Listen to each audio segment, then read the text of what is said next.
बिस्मिल्लाहिर्रहमानिर्रहीम अस्सलाम वालेकुम। ज़िमनी इम्तिहान के दाखिलों में तो सी का मैंने आपको पहले भी बता दिया था कि 15 शवाल तक कर दी गई है। अब जो रासब हैं वो भी ज़िमनी इम्तिहान में शिरकत कर सकते हैं, लेकिन वो वाले रासब जिनके नंबर 34% या इससे ज़ायद हैं, यानी कि 204 नंबर हैं आपके या 204 से ज़्यादा बनते हैं, तो आप ज़िमनी इम्तिहान में हिस्सा ले सकते हैं, आप रासब हैं तो। क्योंकि बहुत सारे तलबा मुझसे पूछ रहे थे कि रासब ज़िमनी इम्तिहान दे सकता है, तो मैंने आपको कहा था कि ज़िमनी इम्तिहान नहीं दे सकता।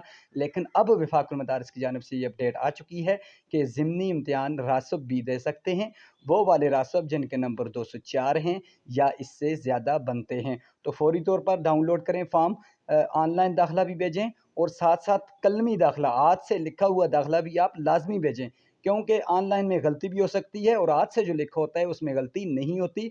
दोनों तरह आपने लाजमी फाकुल मदारिस को दाखिला भेजना है।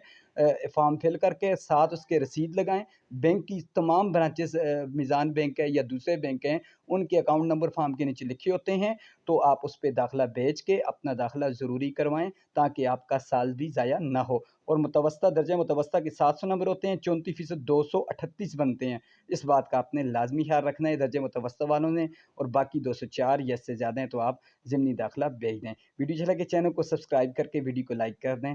जज़ाकल्लाह।